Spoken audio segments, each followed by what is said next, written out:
Bonsoir, mesdames, messieurs. C'est avec beaucoup de plaisir que nous continuons notre série sur le grand siècle. Merci encore à l'Institut de France d'avoir organisé ces conférences. Et pour cette quatrième soirée, nous recevons le professeur Yves-Marie Bercé, qui est un historien moderniste, qui est ancien élève de l'École nationale des chartes et qui a été professeur à l'université, dans plusieurs universités, et surtout à la Sorbonne, à Paris 4. Il a dirigé l'École nationale des chartes pendant de nombreuses années. Il a présidé également l'association des professeurs des universités en histoire moderne, et il est membre de l'Académie des inscriptions et belles-lettres. Yves-Marie Bercé a une œuvre immense, et je caractériserais cette œuvre en disant qu'elle est en perpétuel renouvellement. Il a abordé de très nombreux sujets. Ses premières recherches se sont inscrites dans l'histoire des révoltes populaires, d'où l'idée de cette soirée, en particulier son histoire des croquants, qui était sa thèse, qui a été une thèse magistrale en 1974, et il a décliné ce thème avec d'autres livres comme Croquants et nu-pieds, Fêtes et révoltes. Et vous voyez cette façon d'aborder les révoltes populaires en y voyant aussi une fête, une forme de fête. Il a étudié également des révoltes en Italie, en particulier la révolte de Fermo. Je crois qu'il a eu l'occasion d'y retourner, justement, il y a quelques années, à Fermo. Deuxième grande orientation, l'histoire de la médecine, mais la médecine non pas d'un point de vue, je dirais, purement scientifique, mais plutôt du côté des pratiques, des idées reçues, des superstitions.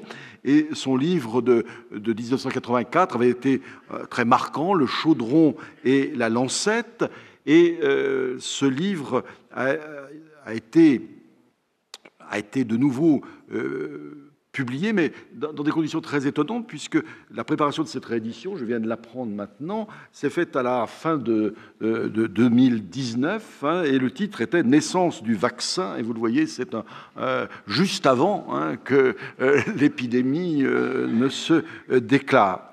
Il a également eu un très beau succès avec un livre qui avait beaucoup fait parler de lui il y a quelques années, en 2018, sur « Esprit et démons », l'histoire des phénomènes d'hystérie collective, en particulier dans les Alpes, tous des phénomènes de circulation, de rumeurs et de phénomènes sociaux. Vous le voyez, c'est donc toujours entre les croyances populaires et les phénomènes sociaux. Il a également beaucoup travaillé sur la monarchie, bien sûr sur le pouvoir, et un grand livre de 1990 s'appelle « Le roi caché, sauveur et imposteur ». Il a décliné ce thème aussi de la monarchie vécue, ressentie par les sujets, à travers l'histoire des suppliques en 2014, avec un beau titre, « La dernière chance ». Et très récemment, en 2023, son livre « Bon prince et ministre haïssable ». Vous voyez, c'est un thème d'actualité en quelque sorte. Il a beaucoup travaillé, Yves-Marie Bercé a beaucoup travaillé aussi sur les croyances populaires, et il a fait un beau livre, un très grand livre sur Lorette, le plus grand pèlerinage des temps modernes, en 2012, mais aussi sur les trésors cachés. Récemment également, un livre sur les enfants prodiges. Il a dirigé de très nombreux colloques très importants, en particulier avec l'École française de Rome, sur les procès politiques, les complots et conjurations, et très récemment, un livre sur la violence au village. Donc vous voyez beaucoup de livres, également un livre sur Louis XIV, les idées reçues sur Louis XIV. Donc toujours une approche nouvelle, innovante. Il ne faut pas compter lire des biographies banales sur des personnages bien connus, mais c'est toujours des sujets très neufs, traités de façon très perspicace et toujours à partir de sources. L'école des chartes est l'école des sources et de l'approche des documents. Et je vous invite tout à l'heure à venir faire signer les volumes qui sont à votre disposition. Cher maître, c'est à vous.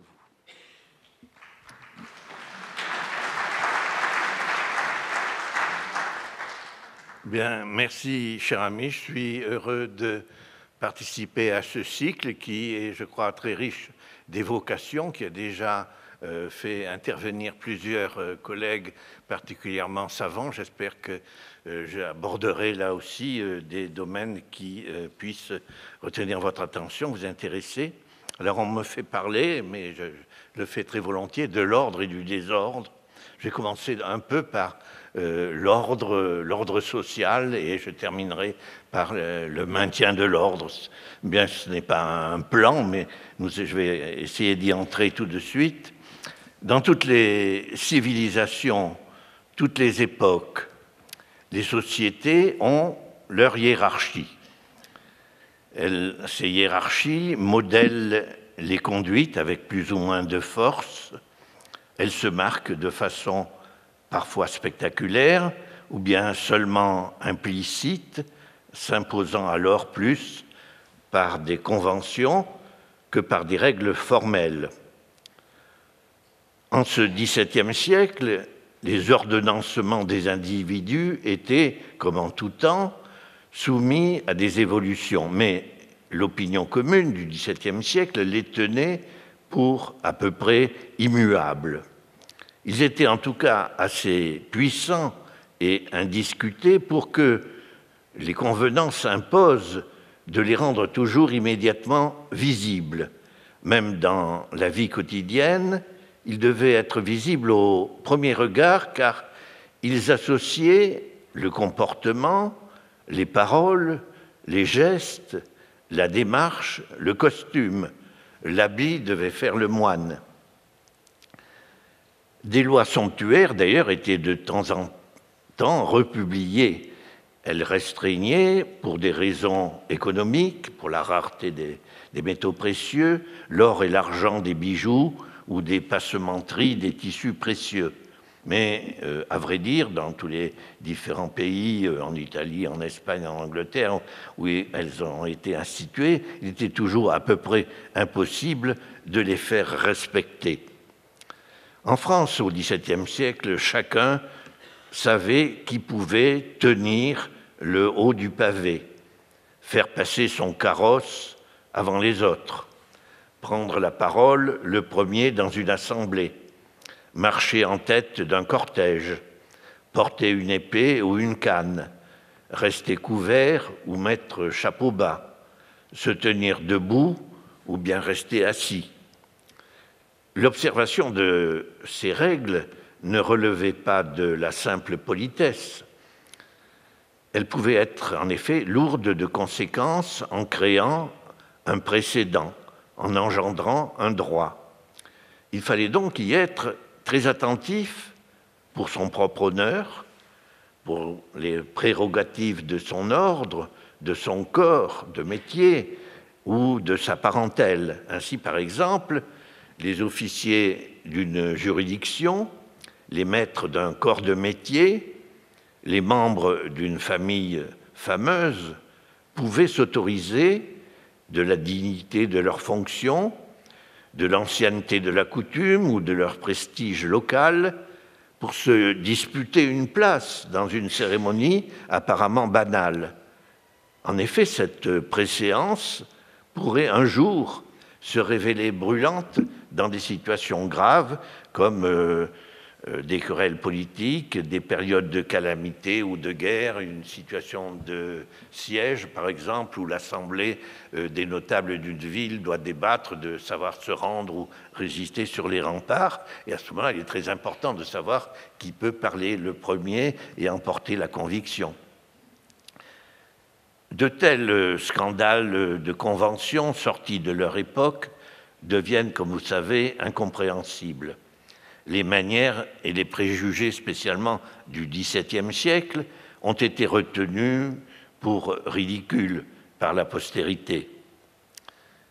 Un marqueur des rangs sociaux, majeurs et éternels, souvent évident mais rarement avoué, est le choix des mariages.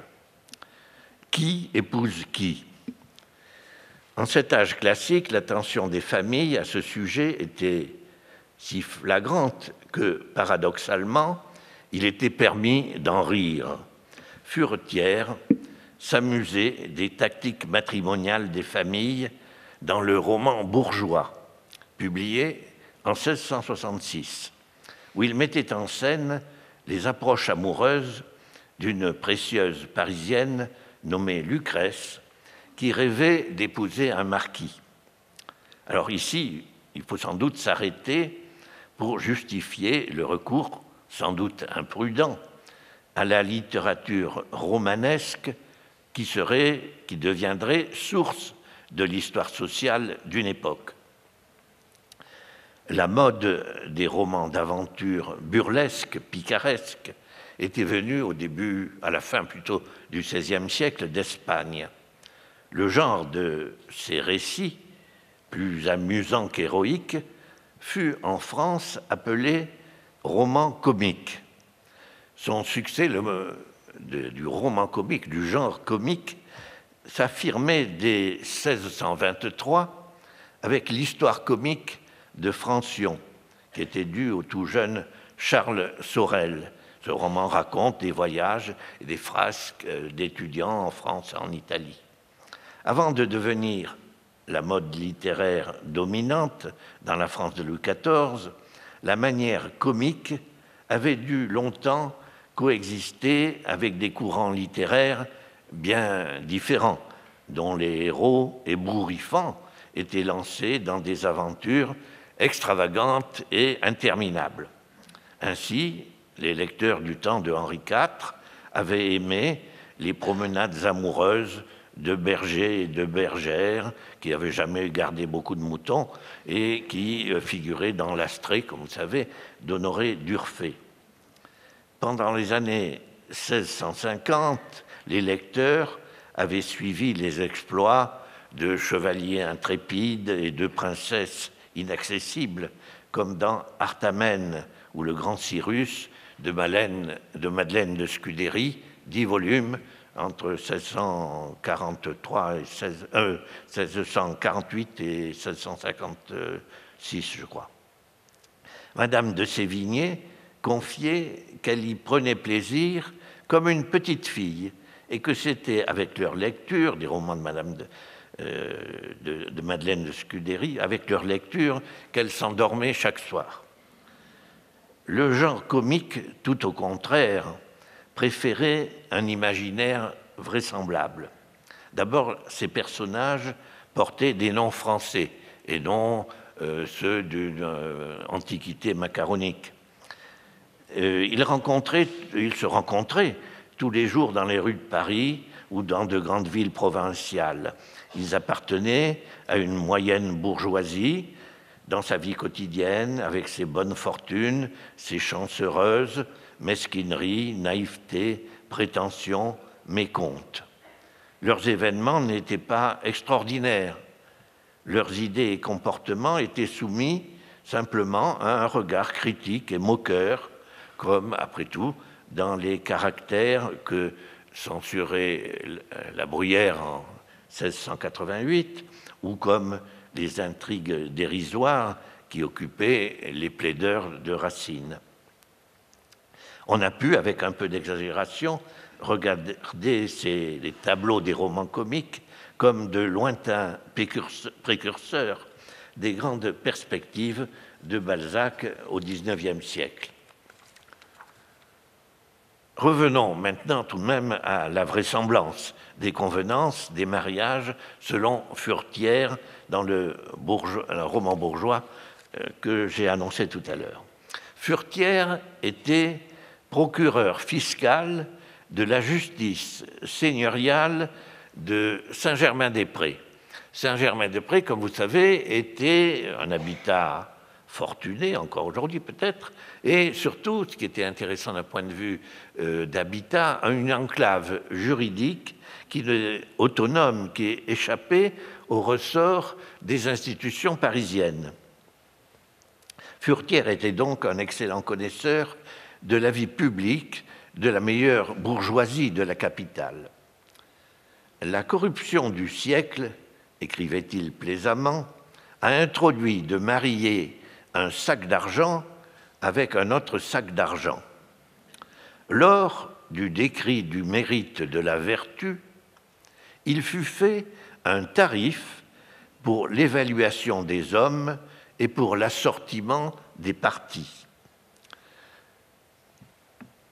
Le premier degré de ce tarif fantaisiste, qui était imaginé à l'intention des gens de robe spécialement qui fréquentaient l'île de la Cité, le tarif commençait assez haut, avec le cas d'une fille dotée de 2 à 6 000 livres. Cette fille pouvait espérer prendre pour mari un marchand de la Galerie du Palais, c'est des lieux où on se rencontrait, où on achetait des gants, des livres, des parfums dans la Galerie du Palais de Justice, ou bien encore un petit commis solliciteur de procès. Un conseiller au Parlement pouvait espérer une promise apportant en dot de 75 à 150 000 livres. Pour de plus hautes sommes, on ne trouvait plus, selon Furetière, que des filles de financiers et de gens d'affaires qui sont venus de la Ligue du Peuple. Celles-là sont données au rabais, trop heureuses de trouver un homme de naissance ou de condition qui en veuille. Furetière observait ensuite que les qualités particulières d'une fille, beauté, charme, intrigue, mérite, lui permettraient d'oublier son milieu d'origine et de monter, dans son mariage, dans l'échelle sociale. C'est ce que les sociologues appellent aujourd'hui l'hypergamie des femmes. Pour un homme, en revanche, il ne pouvait compter en mariage que sur la dignité de sa charge et le montant de sa fortune. Bien sûr, ce tableau affabulé, limité à une évaluation chiffrée, caricaturait les situations. Dans la réalité des faits, le contrôleur général des finances Pontchartrain avait créé, plus tard en 1695, année catastrophique dans le royaume, un impôt universel, la capitation. On découvre dans le règlement de la capitation une autre image, biaisée elle aussi, des fortunes du royaume. Les contribuables y étaient répartis en 22 classes, dont la taxe correspondait à l'aisance supposée. La dernière classe, celle des sujets les plus modestes, taxés symboliquement à 1 livre, comprenait les journaliers, les charretiers, les mariniers, les bergers et les garçons de cabaret. Soumis à 3 livres, c'était la 20e classe, figuraient les notables des villages et des petites villes, artisans, notaires, meuniers, petits juges seigneuriaux. Le premier rang, cotisé à 2000 livres, concernait les princes et les secrétaires d'État. En somme, le législateur croyait exact et équitable de calculer la charge fiscale d'après la structure des métiers et dignités. Cet ordonnancement abstrait révèle comment l'époque était spontanément portée à classer les sujets d'après des convenances de dignité et de titre, sans attention aux réalités économiques. Pour plus d'exactitude, il faudrait dire que l'opinion du temps, le regard sur l'estime sociale, n'ignorait certes pas le pouvoir de la fortune, mais les nuançait par des critères plus abstraits d'honneur, formels, conventionnels, variables.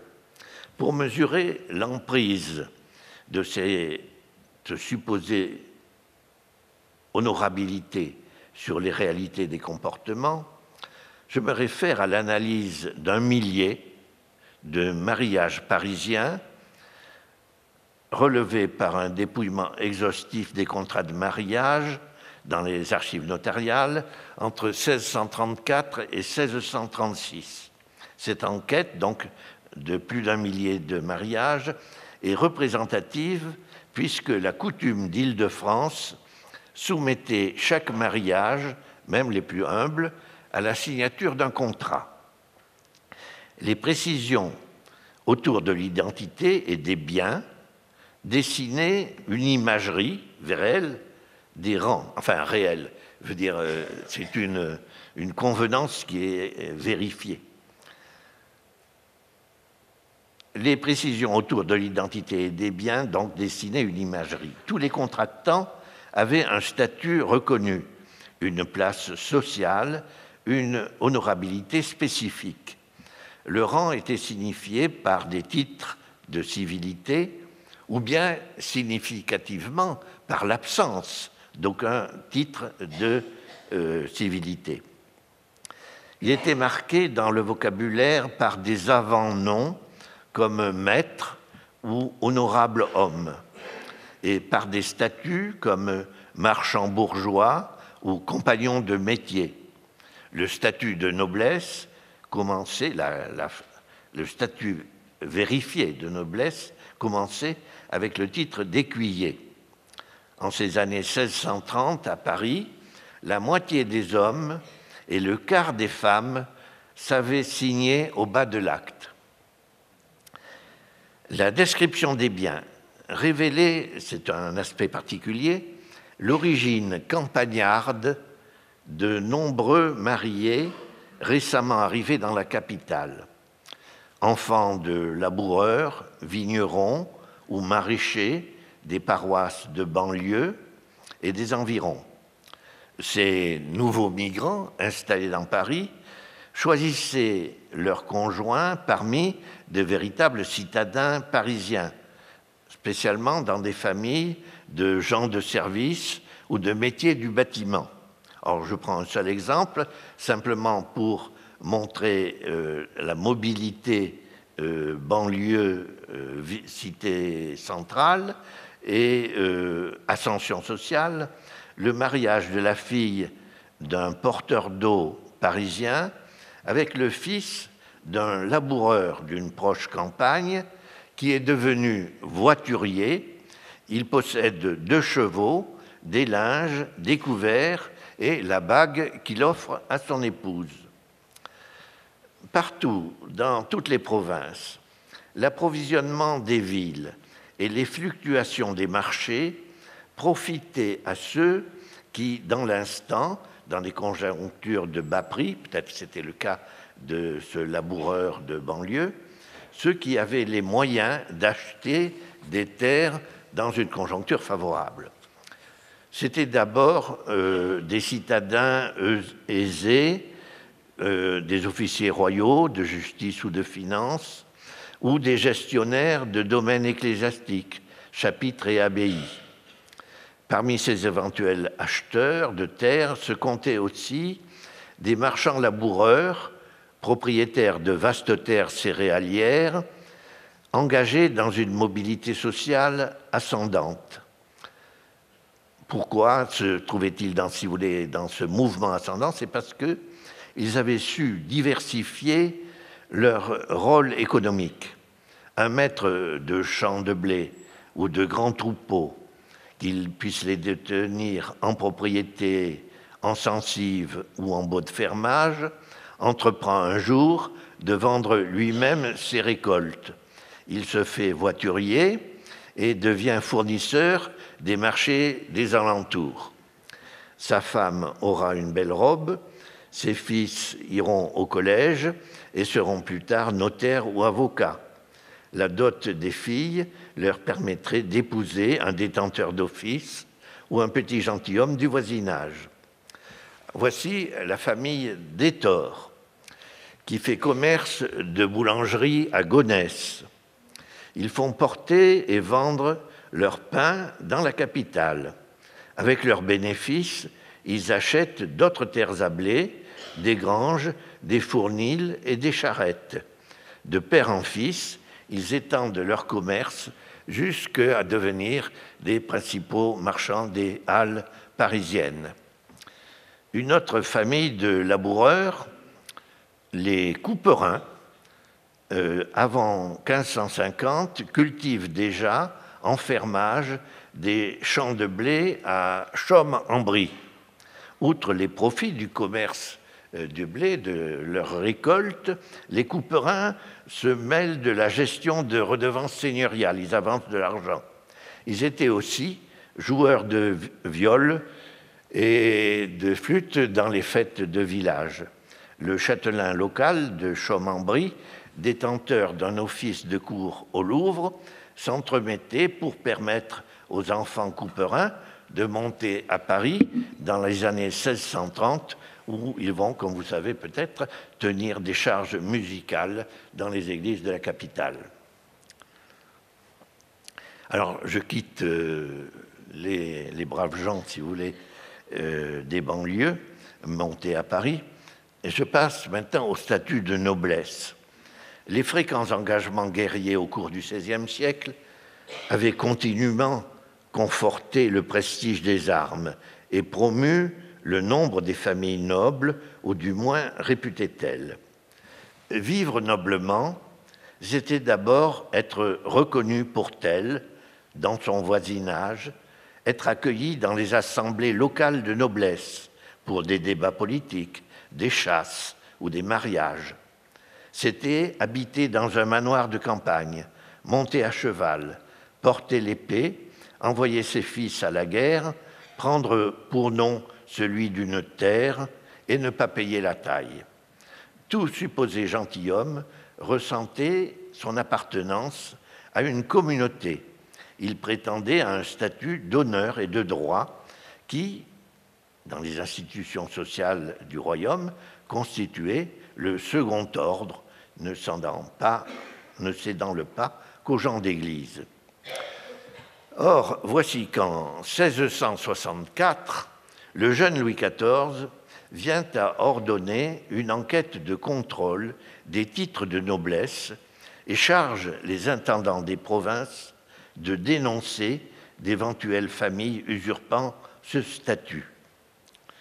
Après un passé immémorial d'autonomie du corps de la noblesse, le roi prétendait donc revenir aux vieilles ordonnances qui prétendaient la soumettre à une concession du souverain, ordonnance du XVe siècle. Les familles devaient apporter des preuves écrites depuis au moins 1560, c'est-à-dire 4 générations. Ceux qui avaient acquis la noblesse par des achats d'office anoblissants pouvaient sans peine se procurer ces documents, tandis que des vétérans des guerres qui habitaient leur petite maison des champs, qui chassaient avec leurs chiens, se trouvaient soudain rejetés. En effet, les enquêtes des intendants prononcèrent des exclusions nombreuses, montant, selon les provinces, jusqu'à plus du quart de l'effectif de la noblesse provinciale. La composition sociale de l'ordre nobiliaire et de son genre de vie commun ont donc changé dans les années 1660-1670 profondément. La part des titulaires d'office augmentait considérablement, alors que la traditionnelle gentilhommerie campagnarde reculait en nombre et en prestige. Au même moment, je veux dire les années 1660-70, les usages du pouvoir et le goût personnel de Louis XIV transformaient la cour, il faut entendre par cour le milieu de vie dans le voisinage du souverain. La cour gardait, certes, ses fonctions essentielles, la résidence du prince, un instrument de gouvernement, mais elle représentait de plus en plus un théâtre social et un moyen de parvenir. Au Louvre, puis à Versailles, la présence du souverain et de grands dignitaires réunissait l'institution et la hiérarchie sociale, conjuguait la direction politique du pays et la consécration des réussites mondaines. En contraste, un modeste gentilhomme provincial n'avait ni l'occasion ni les capacités de paraître à la cour. Les restrictions des ordonnances et le style de vie de cour revenaient donc à une étatisation de la noblesse. Ce statut politique rénové lui faisait perdre ses rôles sociaux précédents. les très anciennes fonctions coutumières de la noblesse campagnarde de défense et d'entraide de l'habitat allaient tenir, dans un proche avenir, de moins en moins de place et céder le pas dans l'opinion publique au cours du XVIIIe siècle au parasitisme des privilèges et des redevances. Je passe, après la noblesse, les contrastes se suivent, le sort des plus misérables. Vous savez qu'à la fin du XVIIe siècle, le climat a été marqué vers les années 1660 par un net refroidissement observable par l'avancée des glaciers dans les montagnes et par la fréquence de récoltes insuffisantes. C'est la thèse secondaire d'Emmanuel Leroy-Ladurie. Les accidents des intempéries pouvaient plonger dans la misère les plus pauvres des campagnards, ceux qui n'avaient ni terre ni cheptel. Sans provision, au printemps, à l'approche des mois de soudure, c'est-à-dire à la fin des provisions de moissons précédentes et l'attente des nouvelles récoltes, nombre de villageois étaient réduits à s'en aller mendier dans les villes du voisinage. Ces désertions suivaient des étapes classiques dans l'étude des migrations. D'abord le départ des jeunes garçons, puis peu à peu celui des autres membres des familles, commençant par les jeunes et terminant par les plus anciens. Bien au-delà de ces chertés épisodiques, tout au long du siècle, survinrent des catastrophes frumentaires, de véritables catastrophes tournant en famine en 1662 et 1694-95, un peu moins ensuite en 1709. En 1694-95, le nombre de morts montait à des centaines de milliers, jusqu'à près de 2 millions en 1695, d'après les calculs de Dupaquier et de Lachivert, sur un effectif de 20 millions d'habitants. Parfois, c'était un ravage de grêle, une inondation ou un incendie d'habitat groupé qui lançait des victimes sur les routes. Ces exodes locaux, partiels, pouvaient être provisoires, avec l'espoir de revenir si la moisson suivante assurait la survie, car personne n'abandonnait de gaieté de cœur un site favorable comme un point d'eau, un flanc de colline ou un lieu de passage obligé.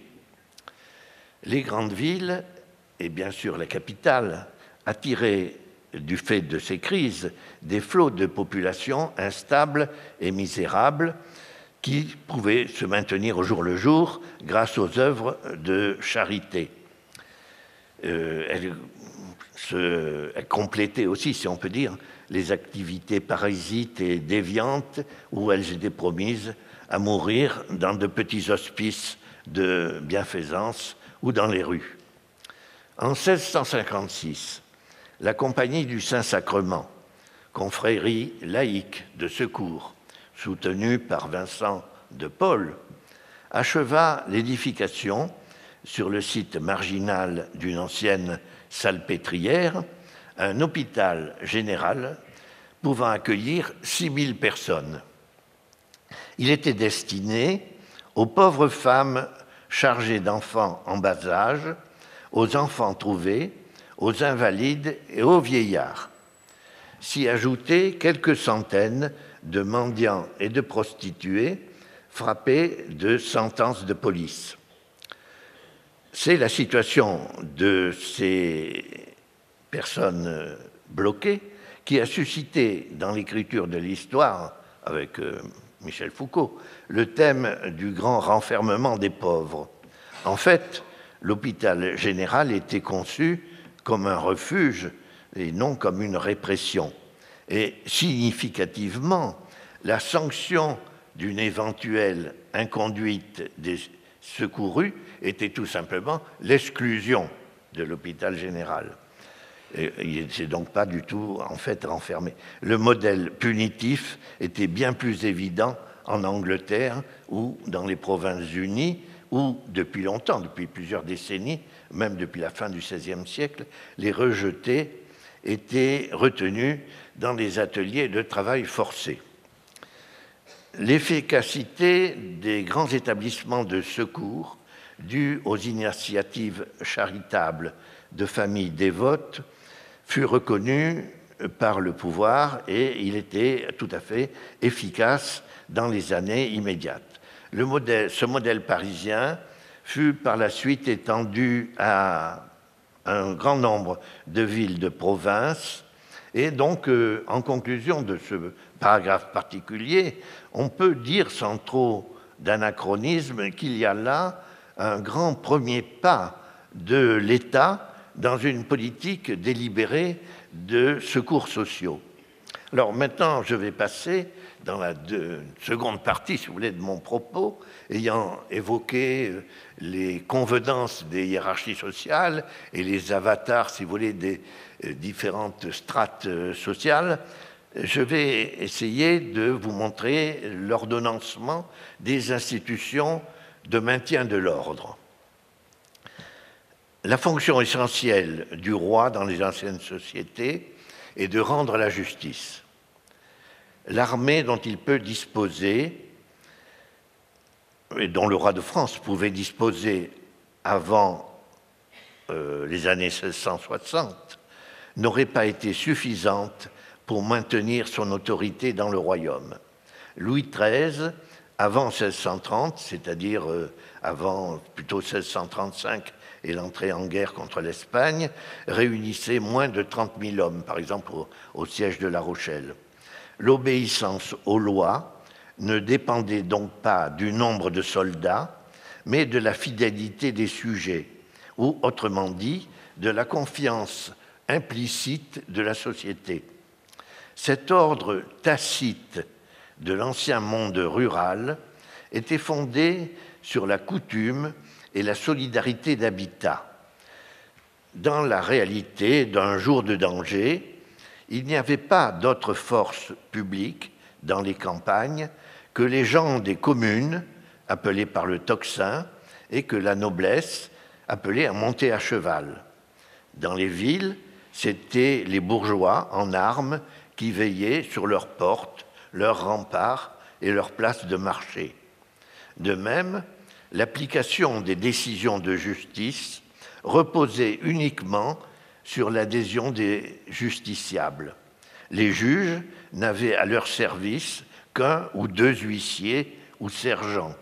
Pour la moindre décision, l'huissier, porteur d'un acte judiciaire, devait embaucher des aides qu'on appelait dans le langage, dans les archives judiciaires, des records, qui étaient chargés de lui prêter main forte et de lui servir éventuellement de témoin.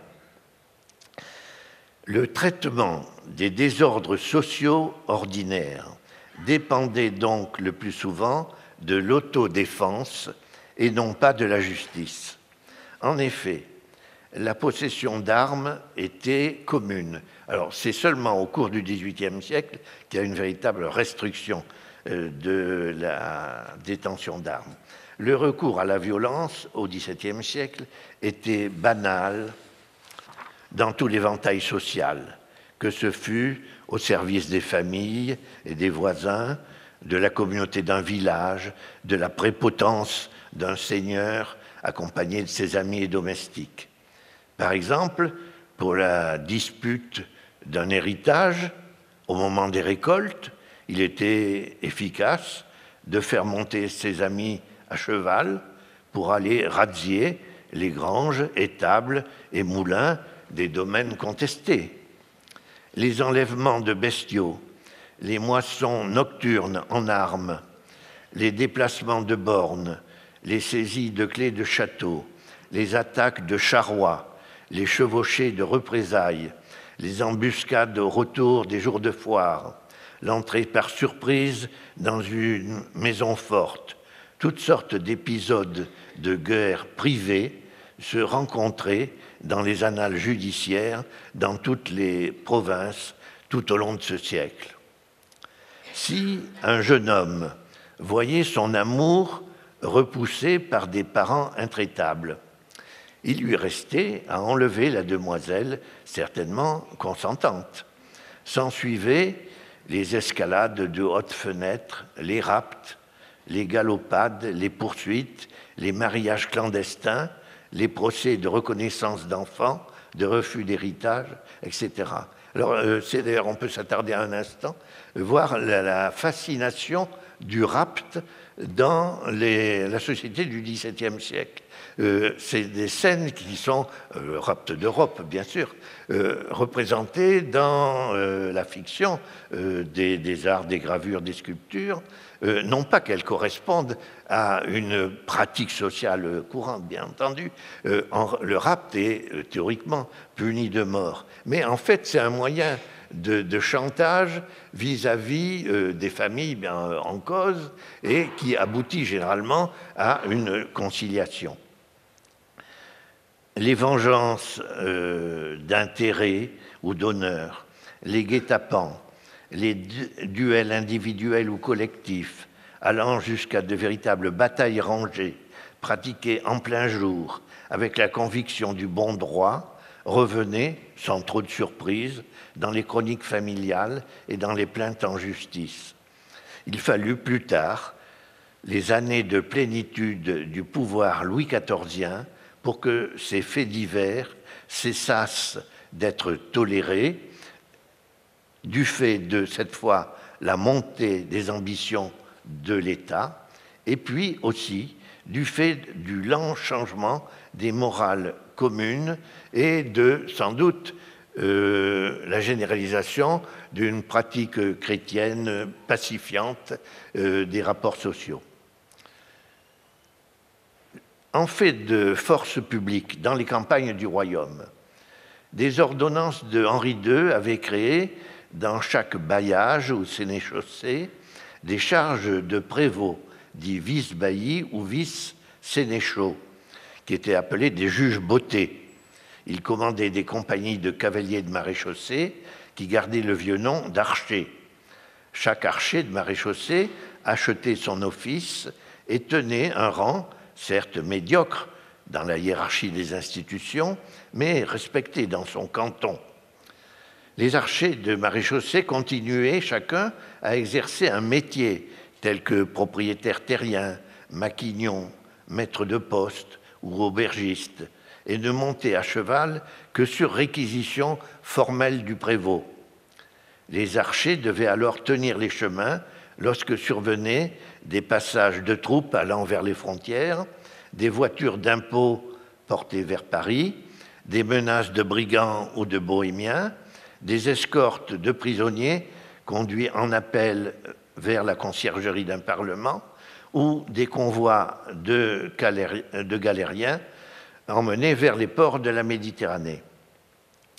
L'assiduité et la promptitude des archers de maréchaussée n'étaient pas certaines, mais leur gage annuel était assez important, disait-on, et assez ponctuellement versé. Les ordonnances royales accordaient à la justice prévôtale un style extraordinaire d'exercice. Leurs compétences étaient strictement limitées aux flagrants délits et aux grands chemins.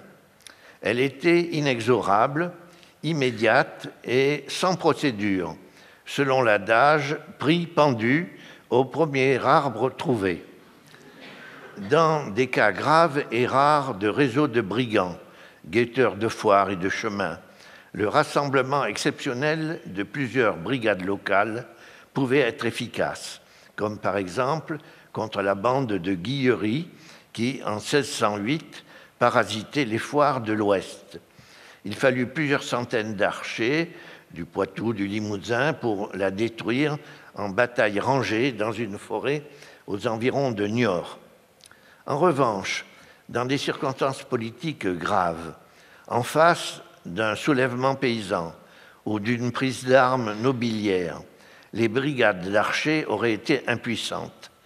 Pour affronter de telles situations de véritables révoltes, le pouvoir royal devait faire revenir des régiments des frontières du Pays basque ou de Picardie, décision ultime, dangereuse, coûteuse et qui réclamait plusieurs mois de préparation. Le rôle des archers de maréchaussée était donc adapté, voué, limité précisément à la seule sûreté des routes et du commerce. Et en effet, le nombre des archers des provinces dans tout l'ensemble du royaume se limitait en 1680 à 3200 offices, 3200 archers de maréchaussée pour 20 000, un royaume de 20 000 personnes. La faible emprise des tribunaux sur les violences ordinaires n'étonnait pas.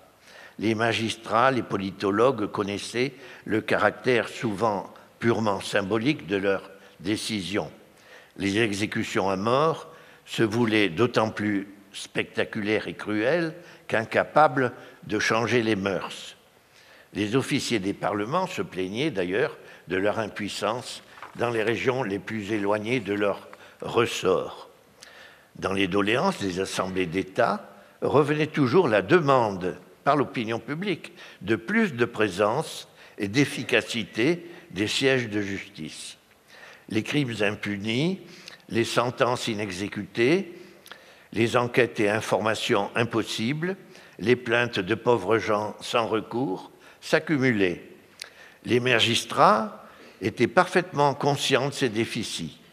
Ils organisaient donc périodiquement, depuis le XVe siècle, des tenues foraines appelées grands jours, où une délégation de magistrats se rendait sur les confins de leur territoire pour expédier les causes en retard, y rattraper les contumaces, en contrôler les petits juges locaux et surtout faire face aux excès et aux injustices propres aux régions éloignées,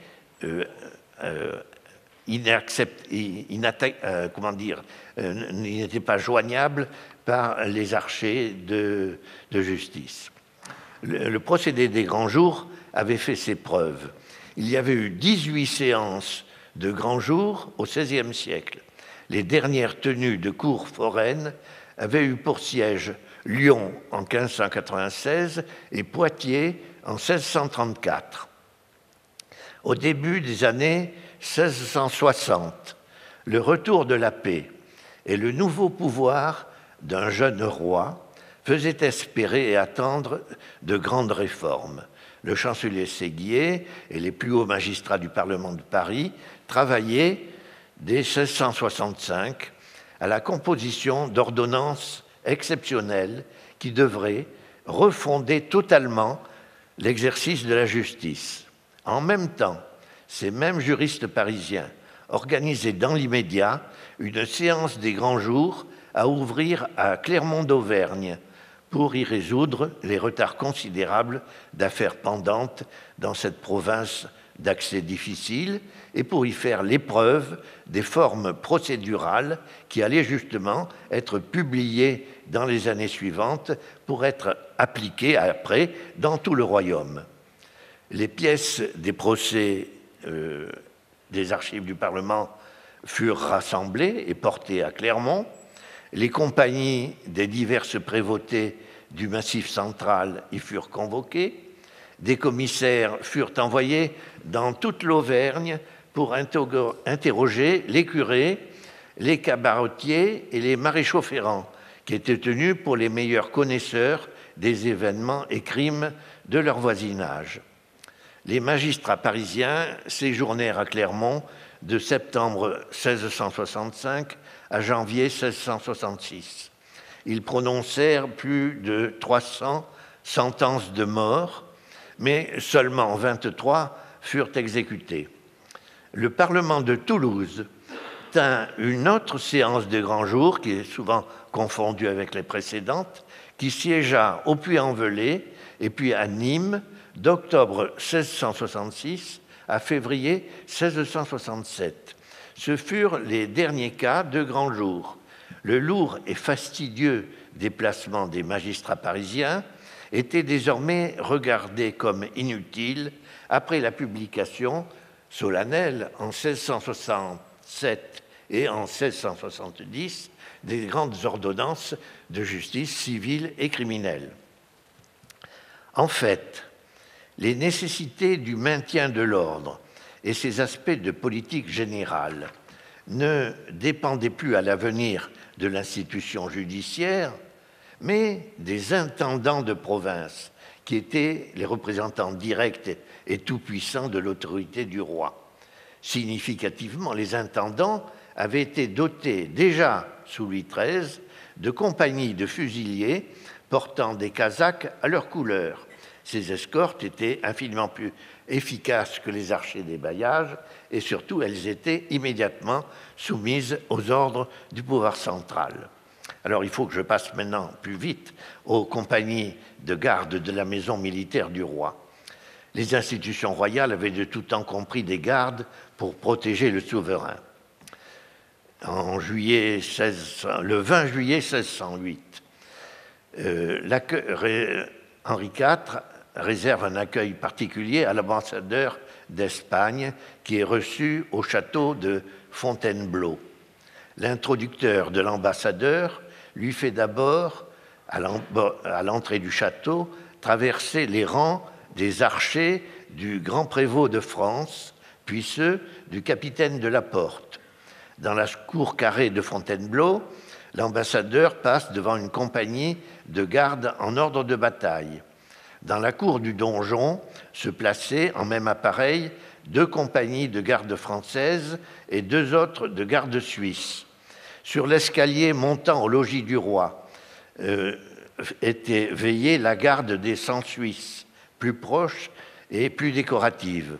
À l'entrée du cabinet du roi se tenaient les huissiers du conseil, porteurs de chaînes d'or et armés de masses. Enfin, lorsque l'ambassadeur accédait au roi, il le trouvait entouré d'une vingtaine des plus hauts dignitaires, tous sous les armes. C'était l'accueil qui était réservé à l'ambassadeur d'Espagne. Le roi, en déplacement, était toujours immédiatement précédé par la compagnie de la prévôté de l'hôtel. Ces archers étaient revêtus d'un hoqueton ou casaque aux fleurs de lys d'argent. En service à pied, ils portaient une hallebarde. Les charges de prévôt de l'hôtel et de grand prévôt de France avaient été confondues sous Henri III en faveur de François Duplessis de Richelieu, le père du cardinal. Les fonctions quotidiennes de la prévôté de l'hôtel étaient la police et sûreté de la cour, non pas le contentieux civil des fournisseurs, mais le pur et simple maintien de l'ordre, assuré pour chaque jour par une vingtaine d'hommes. Ils contrôlaient les milliers de fournisseurs, serviteurs, ouvriers, courtisans ou simples badauds et passants. Ils examinaient les plaintes et disputes des gens de métier, rôtisseurs, marchands de vin, orfèvres et boutiquiers, et surveillaient les filous mêlés dans les foules. Leurs compétences s'étendaient jusqu'à 10 lieues alentour. Ça, c'était la police de la cour.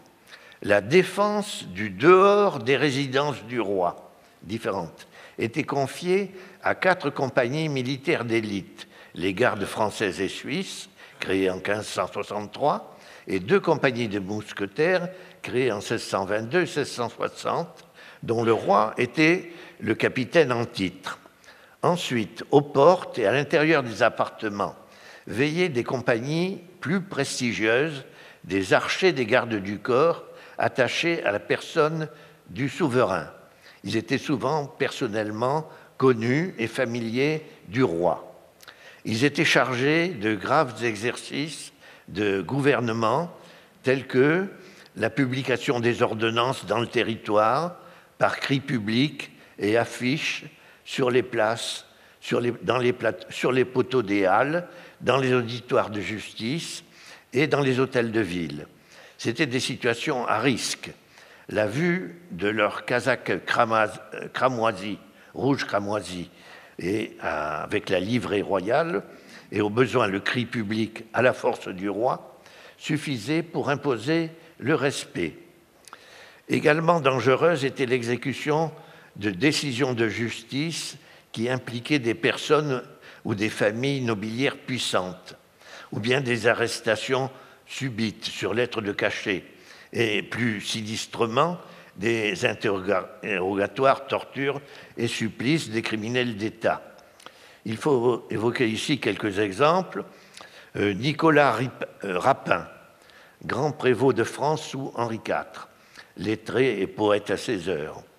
Dans sa carrière, il eut tantôt à organiser les procès et les supplices d'accusés politiques, tantôt à servir d'informateur et négociateur d'intrigues qui relevaient de la raison d'État beaucoup plus que de la loi.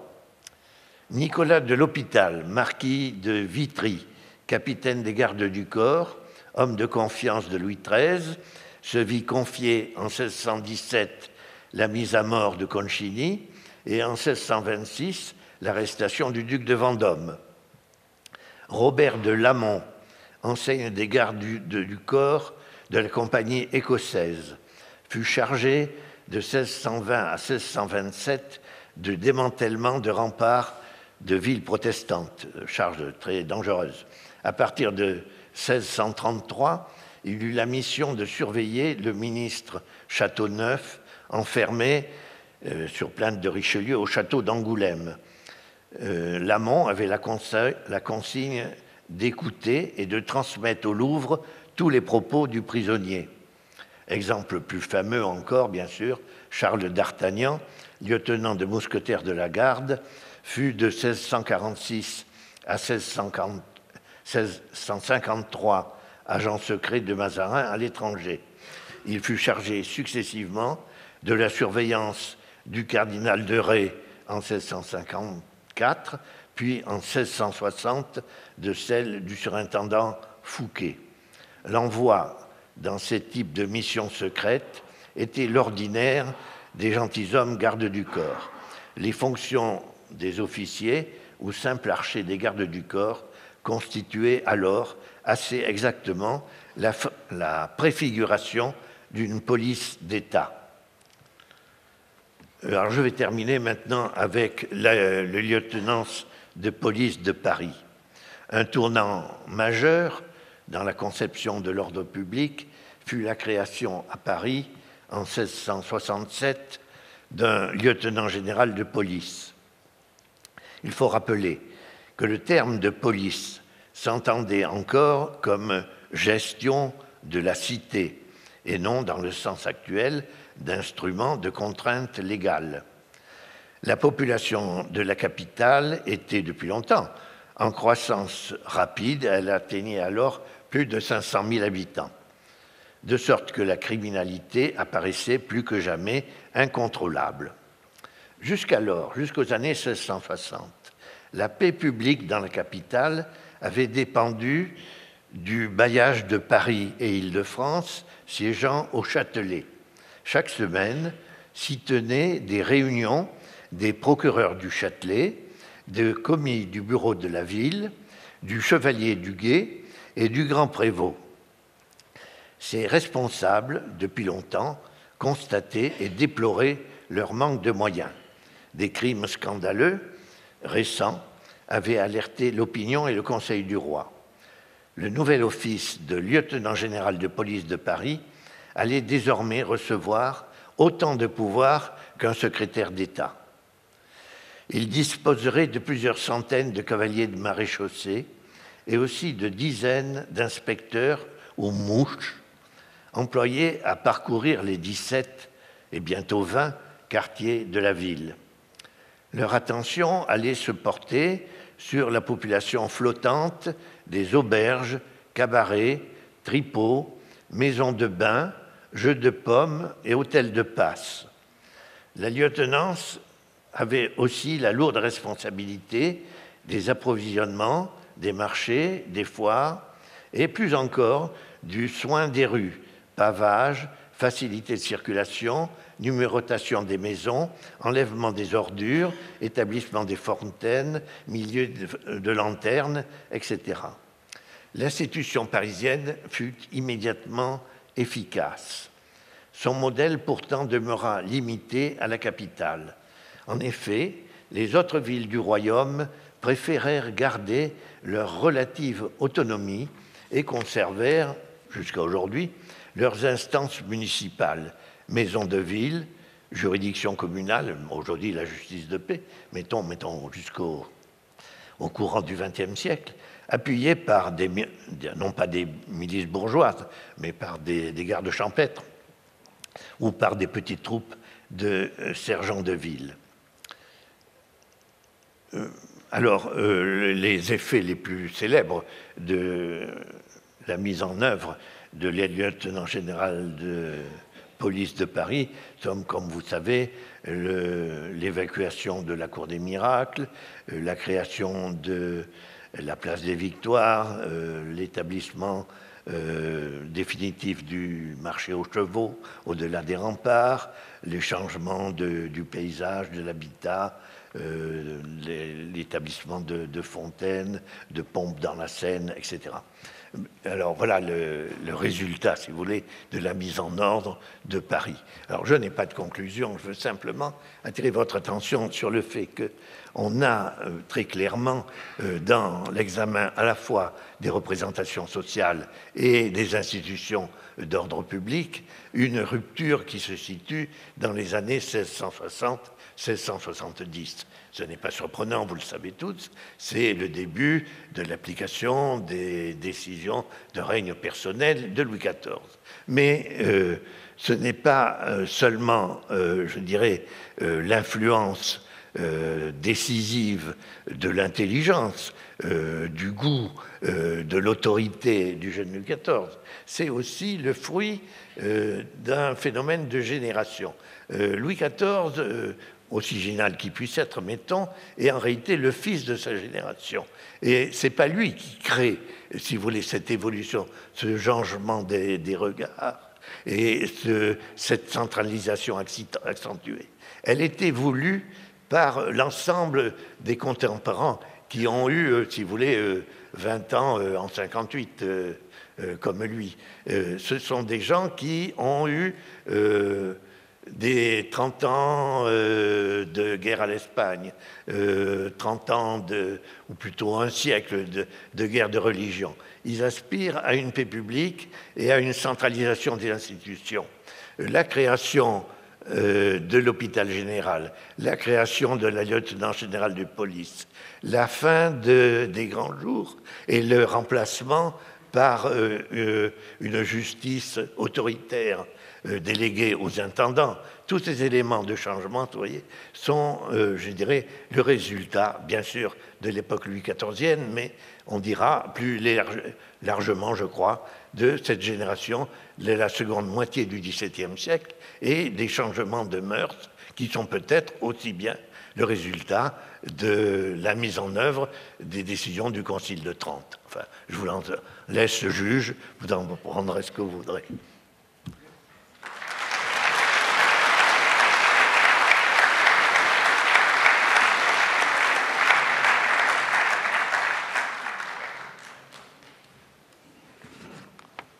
Merci à Yves-Marie Bercé qui nous a fait pénétrer, comme d'habitude, au plus profond, au plus près de la réalité humaine, de la condition humaine, dans ses grandeurs, dans ses souffrances, et qui nous a permis de voir ce lien très, très fort entre l'ordre social et l'ordre politique, et ce moment exceptionnel, en effet, après une longue évolution, vers le temps de Louis XIV, à la fois résultat et point de départ. Alors je crois qu'il est difficile d'envisager des questions. Donc, merci encore à Yves-Marie. Et puis, venez ici, les livres sont disponibles sur la petite table.